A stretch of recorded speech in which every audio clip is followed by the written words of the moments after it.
എല്ലാവർക്കും നമസ്കാരം. ഇന്ന് നമുക്ക് ഗോതമ്പ് പൊടി വെച്ചിട്ട് ഒരു അടിപൊളി കുൽച്ചയുടെ റെസിപ്പി നോക്കാം. നോർത്ത് ഇന്ത്യൻ സ്റ്റൈലിലുള്ളൊരു നാൻ പോലെ ഇരിക്കുന്ന ഒരു പൊറോട്ട പോലെ ഇരിക്കുന്ന ഒന്നാണ് കുൽച്ച. അപ്പോൾ ഇത് സാധാരണ മൈദയും ഈസ്റ്റും ഒക്കെ വെച്ചിട്ടാണ് തയ്യാറാക്കുന്നത്. നമ്മൾ ഇന്ന് ഗോതമ്പ് പൊടിയും അതുപോലെ ഈസ്റ്റൊന്നും ഇല്ലാതെ ആണിത് തയ്യാറാക്കി എടുക്കുന്നത്. ഇതും ചപ്പാത്തിയുമായിട്ടുള്ള വ്യത്യാസം എന്താണെന്ന് വെച്ചാൽ ഇത് എത്രയായാലും നല്ല സോഫ്റ്റായിട്ടൊരു പഞ്ഞി പോലെ ഇരിക്കും.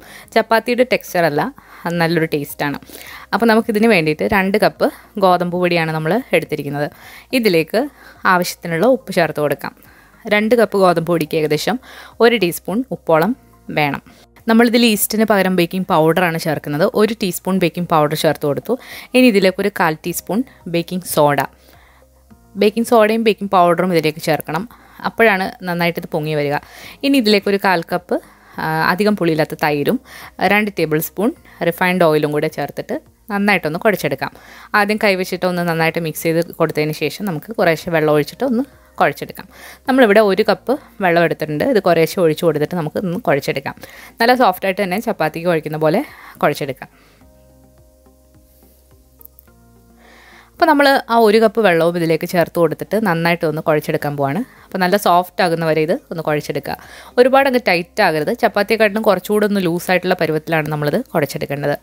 നന്നായിട്ട് കുഴച്ചതിന് ശേഷം നമുക്കിതിനെ ഒന്ന് റെസ്റ്റ് ചെയ്യാനായിട്ട് മാറ്റി വെക്കണം. ഇതിന് മുകളിലായിട്ട് കുറച്ച് ഓയിലൊന്ന് തടവിയതിന് ശേഷം നമുക്കിത് 1-2 മണിക്കൂർ ഇതൊന്ന് റെസ്റ്റ് ചെയ്യാനായിട്ട് മാറ്റി വെക്കാം. നമ്മൾ സാധാരണ ഈസ്റ്റൊക്കെ ചേർത്തിട്ട് മാവ് കുഴച്ചിട്ട് 2 മണിക്കൂർ കഴിയുമ്പോൾ അത് നന്നായിട്ട് പൊങ്ങി വരും. ഇത് അധികം പൊങ്ങിയൊന്നും വരില്ല, പക്ഷെ നല്ലൊരു സോഫ്റ്റായിട്ട് കിട്ടും. അപ്പോൾ ഇനി നമുക്കിത് 2 മണിക്കൂർ കഴിഞ്ഞിട്ടുണ്ട്. ഇനി ചെറിയ ഉരുളകളാക്കിയിട്ട് നമുക്കൊന്ന് പരത്തിയെടുക്കാം. ചപ്പാത്തിയെക്കാട്ടിലും കുറച്ചുകൂടെ വലിയ ഉരുളകളായിട്ടാണ് നമ്മളിത് ഉരുട്ടിയെടുക്കേണ്ടത്. ഇനി നമുക്ക് ചപ്പാത്തി പലകയിൽ കുറച്ച് പൊടി തൂകിയതിന് ശേഷം നമുക്കൊന്ന് പരത്തിയെടുക്കുമ്പോൾ ഒരുപാട് തിന്നായിട്ടല്ല പരത്തിയെടുക്കേണ്ടത്. കുറച്ചൊരു കട്ടിയിലാണ് നമ്മളിത് പരത്തിയെടുക്കേണ്ടത്. റൗണ്ടായിട്ടോ ഓവൽ ഷേപ്പിലോ ഒക്കെ നമുക്ക് പരത്തിയെടുക്കാവുന്നതാണ്. പരത്തിയെടുക്കുമ്പോൾ തന്നെ ഇതിന് മുകളിലായിട്ട് കുറച്ച് കറുത്ത എള്ളോ വെളുത്തെള്ളോ അതുപോലെ തന്നെ മല്ലിയില അരിഞ്ഞതൊക്കെ നിങ്ങൾക്ക് ഇട്ട് കൊടുത്തിട്ട് ഒന്നുകൂടെ ഒന്ന് പരത്തിയെടുക്കാം. നമ്മൾ ഈ കുൽച്ചയുടെ മുകളിലായിട്ട് കുറച്ച് എള്ളും അതുപോലെ മല്ലിയിലയും ഒന്ന് സ്പ്രെഡ് ചെയ്ത് കൊടുത്തിട്ടൊന്ന് പരത്തി ഒരു പാൻ ചൂടായി വന്നപ്പോഴത്തേക്ക് തിരിച്ചു മറിച്ചു വിട്ട് ചപ്പാത്തി പോലെ ചുട്ടെടുക്കാം.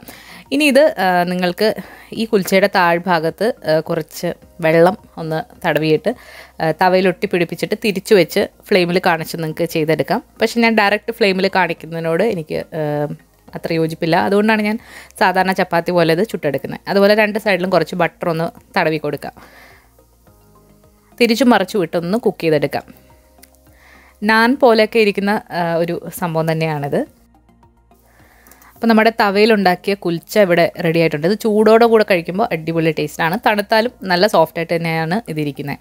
ഇനി 2 നമുക്കൊന്ന് ഓവനിൽ വെച്ച് നോക്കാം. അപ്പോൾ നമ്മളൊരു ബേക്കിംഗ് ട്രേയിൽ ഒരു ബട്ടർ പേപ്പർ ഇട്ട് കൊടുത്തിട്ട് ഈ കുൽച്ച വെച്ചിട്ട് നമുക്കൊന്ന് ബേക്ക് ചെയ്യാം.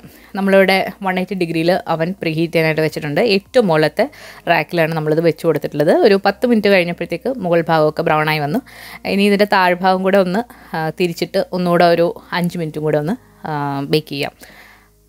ഓവനിൽ വെക്കുമ്പോൾ ഒരുപാട് സമയം വെച്ചാൽ ഇതങ്ങ് ഹാർഡായി പോകും. അതുകൊണ്ട് പെട്ടെന്ന് തന്നെ തിരിച്ചു മറിച്ചു എടുക്കുക.